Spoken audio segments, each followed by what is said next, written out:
नमस्कार. Paul Brunton लिखित आध्यात्मिक भारताचा रहस्यमय शोध या पुस्तकाचा अनुवाद आपण वाचत आहोत. आज आपण 16व्या प्रकरणातला पुढचा भाग वाचायला घेतो आहोत. मृत शरीरावर अग्निसंस्कार करण्याची सर्वसाधारण प्रथा हिंदूंमध्ये रूढ असली तरी ज्या योग्याने उच्च सिद्धी प्राप्त केलेली असते त्याच्याबाबत ही प्रथा निषिद्ध असते. कारण त्याचं शरीर जरी मृत झालं असलं तरी त्याच्यात एक अदृश्य जीवन प्रवाह अखंड वाहत असतो असं मानलं जातं. हजारो वर्ष वाहणारा हा जीवन प्रवाह त्याचं शरीर काळाच्या ओघात सडू देत नाही. म्हणून अशा योग्याच्या मृत्यूनंतर त्याच्या देहाला स्नान करून आणि तेल लावून ते बसवलेल्या अवस्थेत समाधिस्थ केलं जातं, जणू तो अजूनही ध्यानात मग्न असावा. समाधीच्या तोंडावर भक्कम दगड लावला जातो आणि नंतर सिमेंट लावून ती जागा बंद केली जाते. कालांतराने ते समाधीस्थळ यात्रास्थळ बनून जातं. योग्यावर अग्निसंस्कार न करता त्याच्या देहाला पुरण्याचं आणखी एक कारण म्हणजे योग्याच्या मृतदेहाला अग्नीच्या हवाली करून ते पवित्र करण्याची गरज नसते. कारण तो देह योग्याच्या जिवंतपणीच पवित्र झालेला असतो. योग्याने किंवा सत्पुरुषांनी त्याच्या जिवंतपणे निवास करण्यासाठी एखादी गुंफाच पसंत केलेली असते. ही गोष्टही विशेष आहे. पूर्वेकडील लोक स्वतःला ईश्वराच्या ठाई वाहून घेतात. पारशी धर्माचे संस्थापक झरतृष्ट हे गुंफेतच ध्यानधारणा करायचे. महम्मद पैगंबरांना त्यांची धार्मिक अनुभूती गुंफेतच लाभली. हिंदू योगी योग्य स्थळ उपलब्ध न झाल्यास ते डोंगर कपारीतील किंवा जमिनीखालील गुहा पसंत करायचे. यामागे खूप चांगलं कारण आहे. कारण इथे त्यांना ऋतूंच्या फेरबदलापासून संरक्षण मिळायचं आणि दिवस रात्रीच्या वेगाने बदलणाऱ्या तापमानापासूनही बचाव करता यायचा. इथे असलेल्या कमी उजेडामुळे आणि आवाजामुळे त्यांच्या ध्यानधारणेत व्यत्यय यायचा नाही. शिवाय गुंफेच्या बंदिस्त वातावरणात श्वास घेण्यामुळे भूक लागायची नाही. त्यामुळे त्यांना फार कमी शारीरिक गरजांची पूर्तता करावी लागायची. पवित्र अरुणाचल पर्वतावरील या गुहेनी रमणला मोहित करण्याचं आणखी एक कारण म्हणजे इथलं रमणीय निसर्ग सौंदर्य. गुहेच्या बाहेर येऊन कपारीच्या टोकाशी उभं राहिलं म्हणजे खाली दूरवर पायथ्याशी वसलेल्या छोट्या शहराचा विस्तार दिसायचा, ज्याच्या मधोमध ते विराट मंदिर डौलाने उभं असलेलं दिसायचं. या सपाट भूभागापलीकडे नजर वळवली तर लहान मोठ्या टेकड्यांची लांबलचक रांग दिसायची. त्यांच्यावर निसर्गाने मुक्त हस्ताने आपल्या सौंदर्याची उधळण केली होती. तर अशा काहीशा अंधाऱ्या गुंफेत रमणने कित्येक वर्ष घालवली आणि आपल्या ध्यानसाधनेत मग्न राहून गहन देहातीत अवस्थेचा आनंद उपभोगला. पारंपरिक अर्थाने ते योगी नव्हते, कारण त्यांनी कधीच योगाचं पद्धतशीर शिक्षण घेतलं नव्हतं किंवा एखाद्या योग शिक्षकाच्या हाताखाली योग साधनेचा सरावही केला नव्हता. ते ज्या मार्गावर वाटचाल करत होते तो होता आत्मज्ञानाकडे नेणारा आंतरिक साधा सरळ मार्ग. त्यांच्यावर नियंत्रण ठेवणाऱ्या आंतरिक गूढ तत्वाने त्यांना या मार्गावर वाटचाल करायला लावली होती असं त्यांचं मत होतं. 1905 या भागात प्लेगची साथ पसरली. अरुणाचलच्या मंदिराला भेट देणाऱ्या यात्रेकरूंमार्फत या भयानक रोगाचा प्रसार झाला असावा. लोकांमध्ये त्या रोगाची दहशत इतकी पसरली की जवळपास प्रत्येकजण गाव सोडून एखाद्या सुरक्षित शहरात किंवा खेड्यात पळ काढू लागला. गाव इतकं ओसाड पडलं की जंगलातील आपल्या निवासस्थानी दडून बसलेले वाघ चित्ते गावातील रस्त्यावर दिवसा उजेडी मुक्तपणे भटकू लागले. भटकणारी अशी जंगली श्वापदं अनेकदा डोंगरमाथ्यावर आली असतील, कारण शहराकडे जाणारी वाट इथूनच जायची. ती अनेकदा महर्षींच्या गुहेसमोरून आली गेली असतील तरीही ते गुहा सोडायला तयार नव्हते. अजिबात भयभीत न होता ते नेहमीसारखे शांत निर्विकार होते. या काळादरम्यान या तरुण ऋषीला एक शिष्य भेटला. त्याचा या ऋषीवर इतका जीव जडला की त्यांनी स्वेच्छेने त्यांच्यासोबत राहून त्यांच्या गरजांकडे लक्ष द्यायला सुरुवात केली. आता तो माणूस या जगात नाही, पण इतर शिष्यांमध्ये अशी आख्यायिका पसरली आहे की रोज रात्री एक भला मोठा वाघ गुहेत येतो आणि रमणच्या हातचे तळवे चाटतो.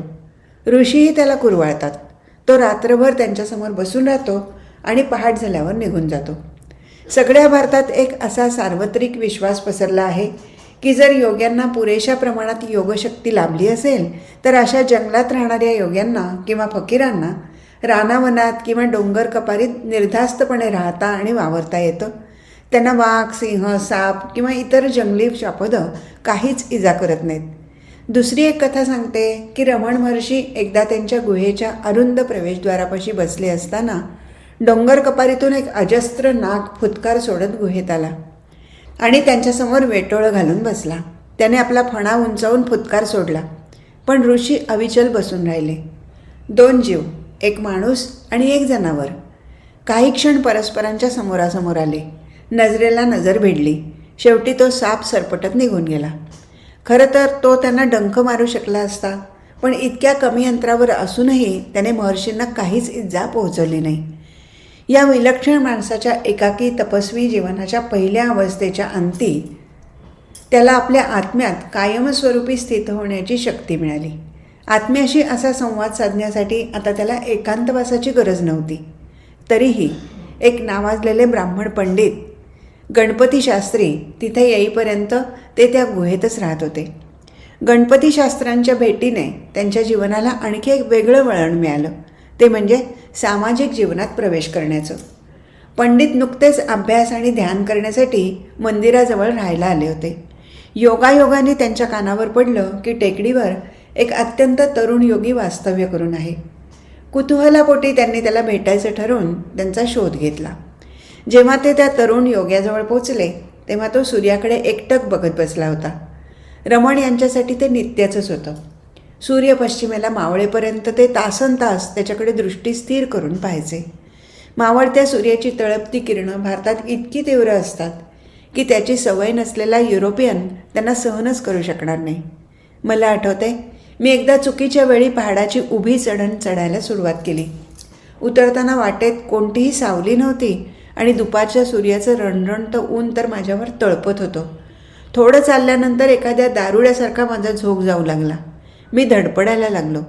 यावरून तरुण रमणचं चेहरा वर करून डोळ्याची पापणीही न हलवता निर्दय सूर्याच्या भाजणाऱ्या किरणांकडे टक लावून पाहण्याचं आचाट कृत्य किती विलक्षण असेल याचा अंदाजच न केलेला बरा. पंडित गणपती शास्त्र्यांनी अनेक वर्ष भारतीय तत्त्वज्ञानाचा अभ्यास केला होता आणि स्पष्टपणे दिसून येणाऱ्या आध्यात्मिक अनुभूतीचा फायदा मिळवण्यासाठी कठोर परिश्रम घेतले होते. पण अजूनही त्यांचं मन शंकाकुशंकांनी घेरलेलं होतं. त्यांनी रमणला एक प्रश्न विचारला आणि 15 मिनिटांनंतर त्यांना जे उत्तर मिळालं त्यातून त्यांचं ज्ञान पाहून ते अवाक झाले. त्यांनी आणखी प्रश्न विचारून त्यांच्या आध्यात्मिक आणि तत्त्वचिंतनात्मक समस्यांविषयी उपाय विचारले. इतकी वर्ष त्यांना गोंधळात पाडणाऱ्या या प्रश्नांची उत्तरं रमणने अगदी सहजतेने दिली आणि त्यांच्या शंका दूर केल्या. त्यांच्यावर आश्चर्याने थक्क व्हायची पाळी आली. परिणामी त्यांनी त्या तरुण तपस्व्यापुढे साक्षात लोटांगण घातलं आणि ते त्यांचे शिष्य बनले. वेल्लोर शहरात शास्त्रींचे अनुयायी होते. तिथे गेल्यावर शास्त्र्यांनी त्यांच्या शिष्यांना सांगितलं, मला एक महाऋषी भेटले. ते उच्च आध्यात्मिक दर्जाचे साधू होते यात शंकाच नव्हती. त्यांची शिकवण इतकी मौलिक अभिजात होती की अशी शिकवण त्यांनी वाचलेल्या कोणत्याच ग्रंथात त्यांना आढळून आली नव्हती. त्यावेळेपासून तरुण रमणला महर्षी ही अघोषित पदवी लाभली. सुसंस्कृत आणि उच्च शिक्षित लोक त्यांना महर्षी मानू लागले. तरीही साधी भोळी सर्वसाधारण जनता त्यांना ईश्वराचा अवतार मानून त्यांची पूजा करू लागली. महर्षींनी त्यांच्या उपस्थितीत केल्या गेलेल्या अशा पूजेच्या प्रत्येक प्रयत्नाला ठामपणे विरोध केला. तरीही त्यांचे शिष्य आपसात किंवा माझ्याशी बोलताना त्यांना देवच म्हणायचे. तेच आजूबाजूच्या गावातील श्रद्धाळूंच्या बाबतीतही होतं.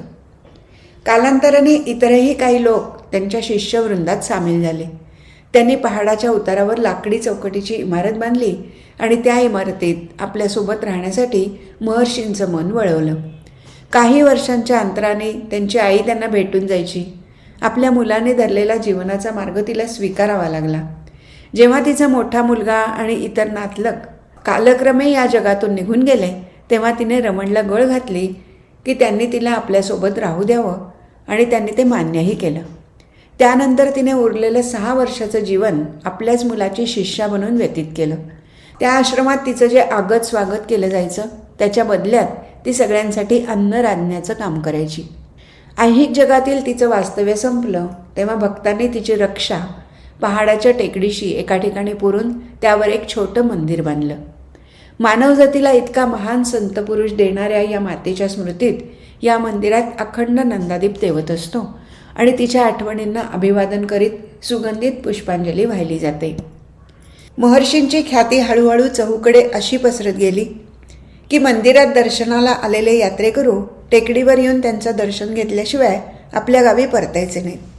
अगदी अलीकडेच महर्षींना केलेल्या कळवळीच्या विनंतीला मान देऊन टेकडीच्या पायथ्याशी त्यांच्यासाठी बांधलेल्या या हॉलमध्ये त्यांच्या शिष्यासमवेत येऊन राहण्याचं त्यांनी अखेर मान्य केलं. महर्षींनी अन्नाशिवाय कधीच काही मागितलं नाही. त्यांच्या चरणी वाहिलेल्या पैशांचा स्वीकार करायला त्यांनी ठाम नकार दिला. त्यांना जे जे मिळालं ते सर्व इतरांनी स्वेच्छेने आणि आग्रहाने दिलेलं होतं. त्यांच्या साधनेच्या प्रारंभिक काळात ज्यावेळी ते एकांतात राहायचे आणि स्वतःभोवती त्यांनी मौनाचा अभेद्य किल्ला उभारला होता, त्यावेळीही तहान भूक हरपून ते तसेच बसून राहत. कधी जवळच्या वस्तीत जाऊन आपली भूक भागवण्यासाठी भिक्षापात्रही हाती घेतलं नाही. एका वृद्ध विधवेला त्यांची दया आली. ती त्यांना आग्रहाने जेवू घालायची. अशा रीतीने आपलं आरामशीर मध्यमवर्गीय घर सोडण्याचं धाडस त्यांनी ज्या श्रद्धेच्या भरवशावर केलं होतं ती काही प्रमाणात फळली होती. त्यांना विश्वास देणाऱ्या शक्तीने त्यांना कसंही करून निवास आणि अन्न पुरवण्याची सोय केली होती. त्यांच्या पायाशी बऱ्याच देणग्या ठेवल्या गेल्या, पण त्यांनी त्यांच्या नियमानुसार त्या अभेरल्या. एकदा डाकूंची एक टोळी रात्री हॉलमध्ये घुसली आणि पैशाचा शोध घेऊ लागली. तेव्हा मामूली रकमेशिवाय त्यांच्या हाती काहीच लागलं नाही. हे पैसेही जेवणासाठी धान्याची व्यवस्था पाहणाऱ्याच्या ताब्यात होते. मोठं घबाड मिळवण्याच्या आशेने आलेल्या लुटारूंना काहीच मिळालं नाही. तेव्हा राग येऊन त्यांनी महर्षींना इतकी मारहाण केली की त्यांच्या अंगावर वळ उमटले. त्या तपस्व्याने त्यांची मारहाण तर मुकाट्याने सहन केलीच, पण जेव्हा लुटारू जायला निघाले तेव्हा त्यांनी त्या लुटारूंना जेवून जायची विनंती केली. एवढंच काय, पण खरोखरच त्यांना काही खायला लावलं. त्यांच्या मनात त्या लुटारांविषयी अजिबात द्वेष भावना नव्हती. उलट त्यांच्या आध्यात्मिक अज्ञानामुळे महर्षींचं मन करुणेने भरून आलं.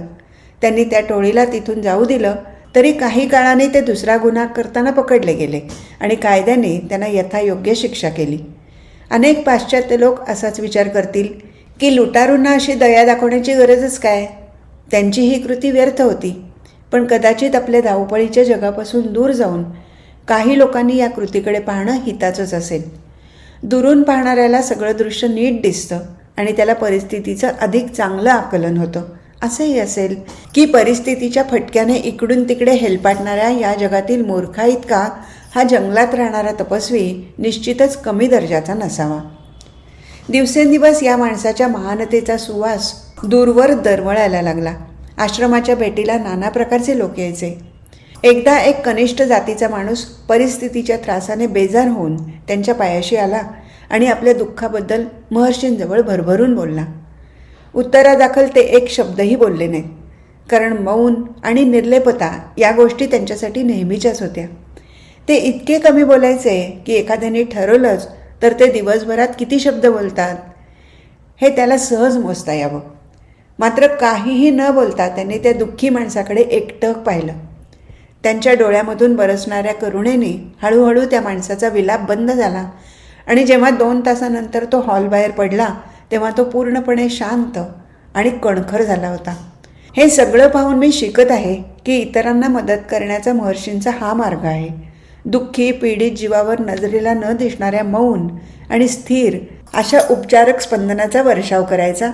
एक अशी अगम्य मनोसंवेदनाची प्रक्रिया जिची दखल विज्ञानाला घ्यावीच लागेल. एक सुशिक्षित ब्राह्मण, विद्याविभूषित माणूस त्याची समस्या घेऊन महर्षींजवळ आला.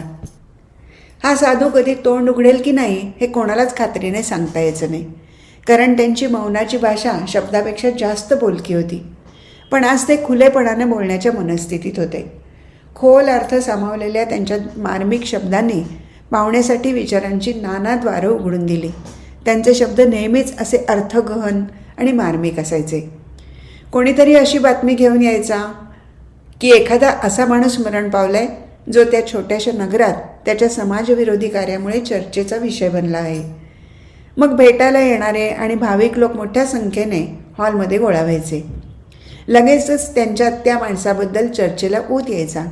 वेगवेगळे लोक त्याच्या गुन्ह्याच्या आणि दुष्कृत्याच्या आठवणी सांगण्यात रंगून जायचे.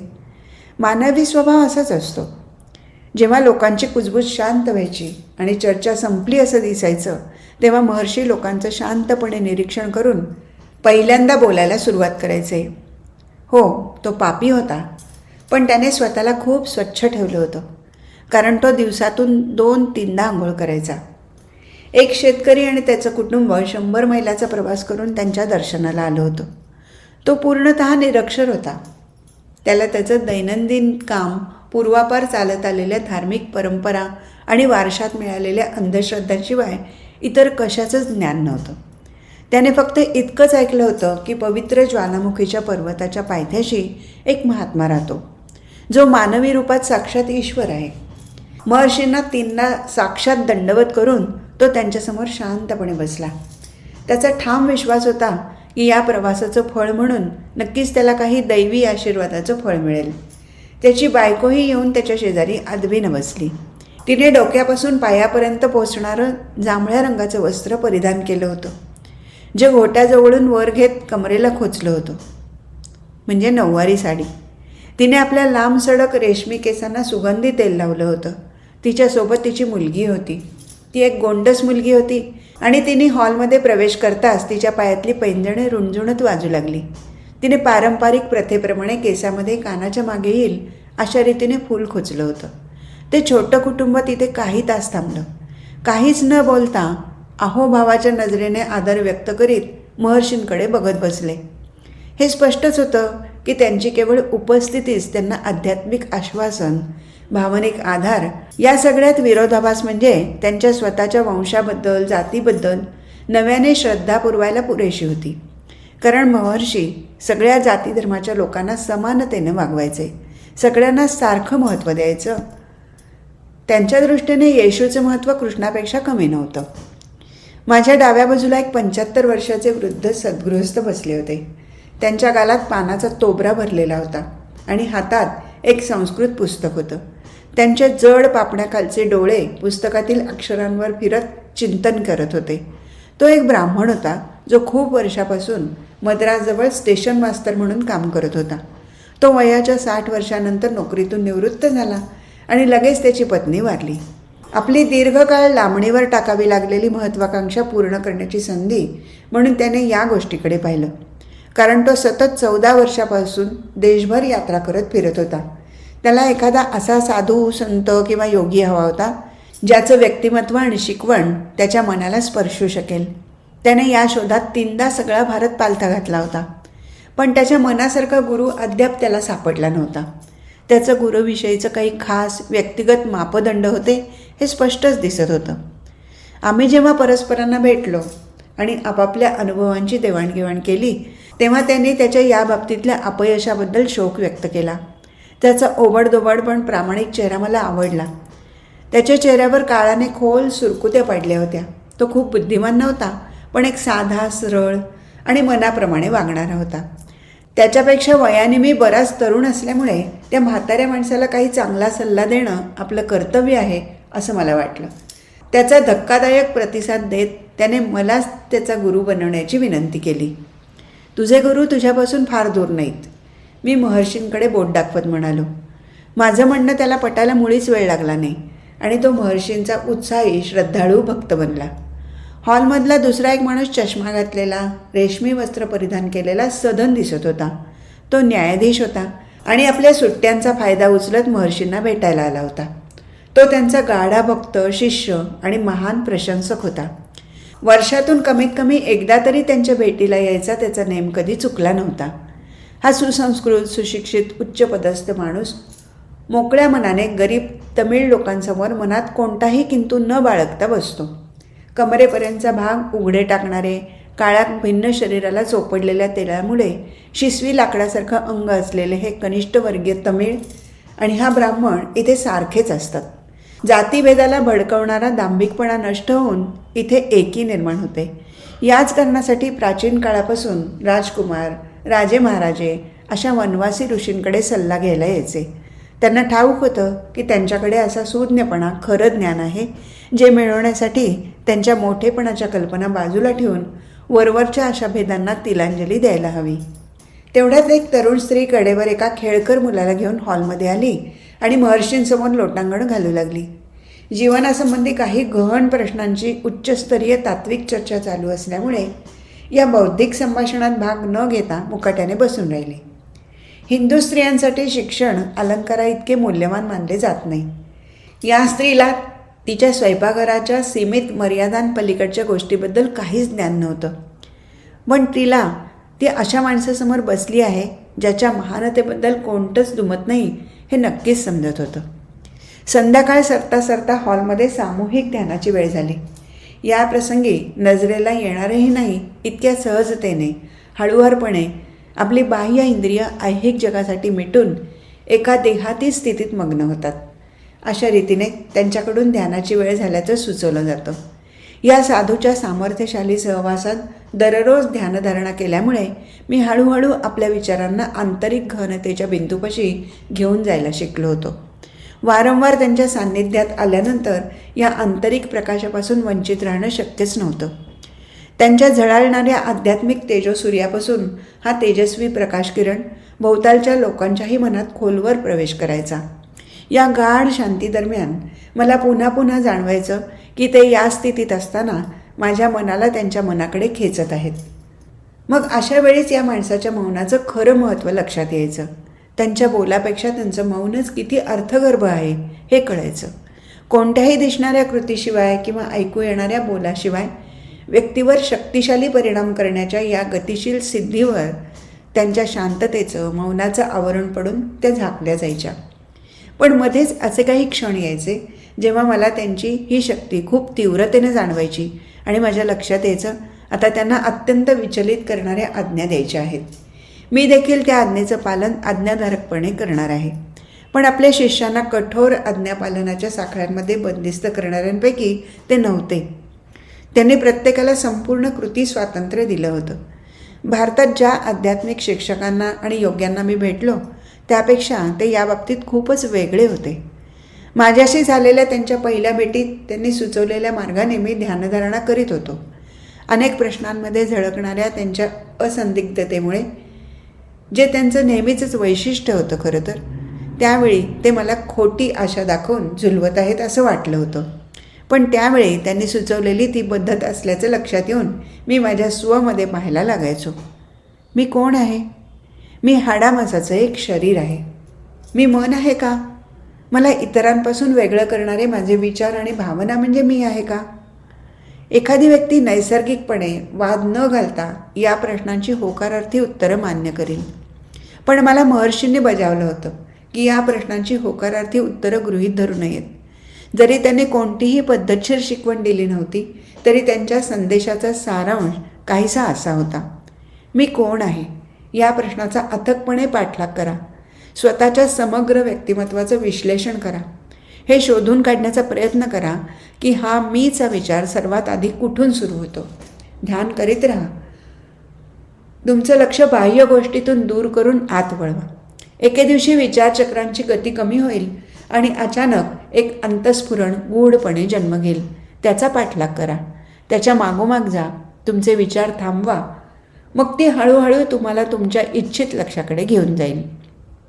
मी रोज माझ्या विचारांशी संघर्ष करायचो आणि मनात खोलवर मार्ग काढत जायचो. महर्षींचा सहवास त्यासाठी मला मदत करायचा. त्यांच्या सहवासात माझी ध्यानधारणा आणि हे स्वगत, हा आत्मसंवाद कमीत कमी कंटाळवाणा होत गेला आणि जास्तीत जास्त कार्यक्षम बनू लागला. वारंवार केल्या जाणाऱ्या माझ्या प्रयत्नांना एक शक्तिशाली अपेक्षामय मनोदशा आणि आपल्याला मार्ग दाखवण्यात येत आहे या जाणीवेने प्रेरणा मिळायची. कधी अशीही विलक्षण वेळ यायची जेव्हा या संताच्या अदृश्य शक्ती माझ्या मानसिकतेवर शक्तिशाली प्रभाव टाकत आहेत हे मला स्पष्ट कळायचं. परिणामी मानवी मनाच्या भोवती असलेल्या अस्तित्वाच्या झाकलेल्या सीमारेषांच्या आत जाऊन मी मनात खोलवर जाण्याचा प्रयत्न करायचो. दररोज संध्याकाळी ध्यान संपल्यावर महर्षी, त्यांना भेटायला आलेले पाहुणे, शिष्य असे सगळेजण जेवणाच्या खोलीत रात्रीच्या जेवणासाठी निघून गेले म्हणजे हॉल रिकामा व्हायचा. मी त्यांच्यासोबत जेवतही नसे आणि स्वतः अन्न शिजवण्याच्या भरीलाही पडत नसे. त्यामुळे बहुतेक वेळी मी त्यांच्या परतण्याची वाट पाहत तिथेच बसून राही. मला महर्षींच्या जेवणातील एकच पदार्थ रुचकर वाटायचा आणि मला तो आकर्षितही करायचा, तो म्हणजे दही. महर्षींना माझी ही आवड लक्षात आल्यानंतर ते नेहमीच स्वयंपाकाला माझ्यासाठी कपभर दही आणायला सांगायचे. अर्ध्या तासानंतर ते परतल्यानंतर आश्रमातील रहिवासी आणि थांबलेले पाहुणे सुती चादरी पांघरून हॉलमधल्या फरशीवरच झोपायच्या तयारीला लागायचे. महर्षी त्यांच्या दिवाणावरच झोपायचे. त्यांनी आपली पांढरी शुभ्र चादर अंगावर घेण्याआधी त्यांचा विश्वासू नोकर त्यांच्या देहाला चांगली तेल मालिश करायचा. मी एक पेटता कंदील हातात धरून हॉलमधून बाहेर पडत असे आणि माझ्या झोपडीकडे नेणारी एकाकी वाट धरत असे. भोवतालच्या बागेतील फुलांवर, रोपांवर आणि वृक्षांवर काजव्याचे थवेच्या थवे अवतरायचे. एकदा मी नेहमीच्या वेळेपेक्षा 2-3 तास उशिराने म्हणजे मध्यरात्र होत असताना बाहेर पडलो तेव्हा पाहिलं की हे विलक्षण कीटक त्यांचा विचित्र प्रकाश मालवून टाकत आहेत. माझ्या वाटेवरील सगळ्या झुडपांच्या झाडीत आणि निवडुंगाच्या रोपावर देखील ते तितक्याच अमाप संख्येने असायचे. अंधारात सापांची आणि विंचवांची भीती असायची. कधीकधी मी ध्यानधारणेच्या प्रवाहात इतका वाहून जायचो की त्यातून बाहेर पडायची इच्छाच मला होत नसे. तसंच त्या प्रवाहाला आडवावंसं मला वाटत नसे. अशावेळी माझ्या हातातील कंदिलाने प्रकाशित केलेल्या माझ्या पावलाखालील अरुंद वाटेकडे देखील मी लक्ष देत नसे. माझ्या साध्या झोपडीत पोचून जंगलातून कोणा अनाहूत पाहुण्याने आत येऊ नये म्हणून दारं खिडक्या घट्ट बंद करून झोपत असे. झोपेच्या स्वाधीन होण्यापूर्वी माझ्या डोळ्यासमोर शेवटचं दृश्य असायचं. झोपडीच्या बाजूला झुडपं दूर करून लावलेल्या नारळाच्या झाडांच्या दाट झावळ्यांचं आणि त्या आतून झिरपणाऱ्या रुपेरी चंद्रप्रकाशाचं. आज इथेच थांबू. हरिओम तत्सत.